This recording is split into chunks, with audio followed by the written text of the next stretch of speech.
Bom dia, Flávio. Bom dia, ouvintes e internautas da sua Rádio e TV Cidade. Estamos mais uma vez no centro da cidade e vamos falar do nosso estimado e saudoso Coronel Silvio Luiz. Hoje aí a gente apresenta um tributo do pesquisador e historiador Breno Vielites Neto.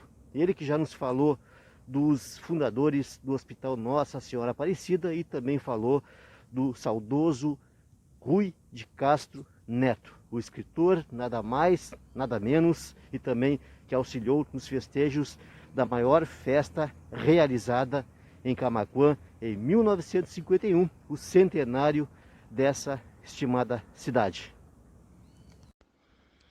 Bom dia, meu amigo Edilon, bom dia, ouvintes da Rádio Cidade. Estou aqui hoje para conversar sobre um importante cidadão da nossa cidade de Camaquã, o Silvio Luiz Pereira da Silva, o nosso querido coronel, como era carinhosamente chamado aqui em Camaquã. Para mim é uma grande emoção, sobretudo porque a vida me propiciou conhecê-lo pessoalmente, mais ainda. Como pesquisador da nossa história, tive informações e detalhes preciosos sobre a vida desse ilustre camaquense. Minha relação de conhecimento com o coronel inicia nos saudosos tempos de vivência na fazenda Flor da Praia, então propriedade do seu genro José Cândido de Godoy Neto, casado com a filha Gladys Terezinha, e lindeiro a fazenda da Quinta, de propriedade dele e de seu irmão Francisco Luiz, o Luizinho. Nesse tempo conheci o excepcional fazendeiro, criador de gado Hereford, Jersey e búfalos, além de equinos destinados ao seu esporte predileto, o turf. As terras da Quinta eram consideradas as mais férteis e produtivas no cultivo do arroz. A planta industrial da arrozeira camaquense, então sediada no distrito de Santa Rita do Sul e sede administrativa no centro da cidade de Camaquã, durante a gestão de Silvio Luiz e do irmão Luizinho, alcançou excepcional crescimento com a modernização do engenho e a construção do edifício Camaquã, primeiro grande prédio de apartamentos da cidade, em meados dos anos 60.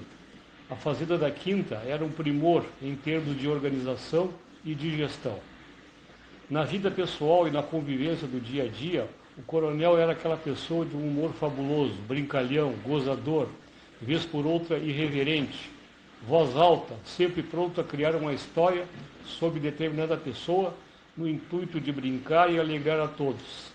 A vida levada de maneira desestressada, às vezes fanfarrão, mas jamais atrelada a atitudes de arrogância ou desprezo por quem quer que fosse. Os negócios eram cuidadosamente levados a termo, sem comprometer o patrimônio. Jamais se endividou ou vendeu bens até seu falecimento em 79.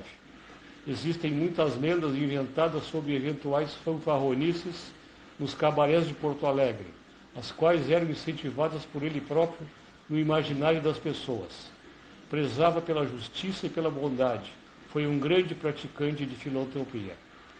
Como político, foi talvez a maior liderança da UDN, a União Democrática Nacional, em Camaquã. Ocupou a prefeitura por duas oportunidades, a primeira completando o mandato de Olavo Moraes, do PTB, que faleceu em exercício no período de 1950 a 1952, na condição de vice-prefeito, sendo que naquela época as eleições eram desvinculadas para prefeito, governador, presidente e vice, ou seja, ambos eram eleitos sem vinculação partidária e, nesse caso, eram inclusive opostos historicamente, o PTB e a UDN. Na segunda vez, eleito como prefeito para o período de 1956 a 1959. A primeira gestão ficou marcada pela realização das festividades do centenário da Fundação de Camaquã, realizados em 1951, considerado o maior evento da nossa história, cuja organização iniciou com o prefeito falecido, Olavo Moraes, mas concretizado no período que o Silvio Luiz assumiu o cargo. Ambas as gestões foram marcadas por grandes realizações, principalmente na área de infraestrutura, como calçamento de logradouros, reforma de praças e manutenção das estradas que ligavam os distritos à sede do município. A sinaleira localizada na esquina das avenidas Presidente Vargas e Olavo Moraes, ponto mais central da cidade e hoje considerado um símbolo para nós, camaquenses, também foi instalada na gestão do próprio. Há relatos que em diversas oportunidades teria tirado dinheiro do próprio bolso para custear serviços de infraestrutura para as quais não havia disponibilidade orçamentária na prefeitura.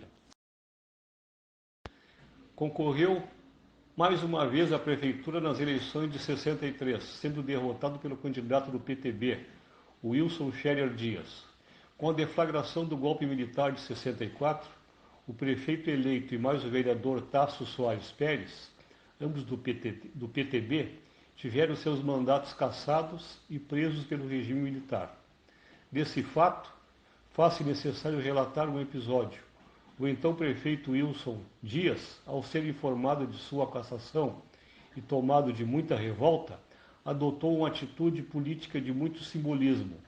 Mandou entregar as chaves da prefeitura ao coronel, então candidato derrotado. Tal fato causou-lhe muita tristeza e constrangimento, fazendo afastar-se totalmente das lides políticas durante o período da ditadura militar, e também porque mantinha uma relação de amizade muito profunda com o então presidente da República deposto pelo regime, João Belchior Marques Goulart, o Jango, iniciado no gosto pelas corridas de cavalo em cancha reta. Por conta dessa amizade, antes de ser eleito vice-presidente, Jango esteve mais de uma vez em Camaquã, no Jockey Club, convidado pelo coronel. Nas duas eleições em que concorreu e venceu a vice-presidência da República, os governos de Juscelino e de Jânio, o coronel apoiou o amigo, apesar da histórica divergência partidária UDN e PTB entre ambos. Mais ainda, em plena ditadura militar, quando Jango exilou-se no Uruguai e Argentina, o coronel o visitou por 2 vezes, sendo que na última, em Buenos Aires, pouco antes da morte do presidente, teve o objetivo de ajudar a diminuir a resistência dos militares ao retorno dele ao Brasil, seu grande sonho que acabou não se concretizando até sua morte em Mercedes, na Argentina, em 76. Na história de Camaquã, a figura de Silvio Luiz Pereira da Silva é devidamente reconhecida e reverenciada, sendo dado seu nome à antiga Praça 15 de Novembro, nos altos do centro histórico da cidade, e também ao estádio do Guarani Futebol Clube. Por outro lado, no ano de 2001, o Núcleo de Pesquisas Históricas de Camaquã, no trabalho intitulado Personalidades que Marcaram o Século XX, no qual figuram 31 homenageados, também está contemplado o nome de Silvio Luiz, cujo registro mereceu uma placa de bronze afixada na Praça Zeca Neto. Esse tributo a Silvio Luiz Pereira da Silva vem como forma de informar as gerações atuais e cidadãos que vieram de fora, que adotaram nossa cidade e que não conheceram ou não conviveram durante a vida desse grande camaquense. Na condição de mero pesquisador e conhecedor de fatos da história de Camaquã, me senti compelido a elaborar esse breve histórico, quando há poucos dias me deparei com a infeliz publicação de um historiador, sem consideração alguma, para não dizer desrespeitosa, acerca de fatos envolvendo a vida pessoal do homenageado. Fatos esses essencialmente ditados pelo imaginário popular, ou simplesmente fofocas, e sem relação histórica alguma com a vida pública de Silvio Luiz, bem como propalando uma possível falsa versão sobre a aquisição da sinaleira, símbolo da cidade, relacionando-a com aspectos pitorescos da vida pessoal do então prefeito, mas com absoluta ausência de comprovação. Lamentável que fatos dessa natureza, desprovido dos devidos cuidados e parâmetros balizadores da responsável pesquisa histórica, venham denegrir pessoas que prestaram relevantes serviços à nossa cidade e que ocupam lugar de destaque na nossa história. Muito obrigado.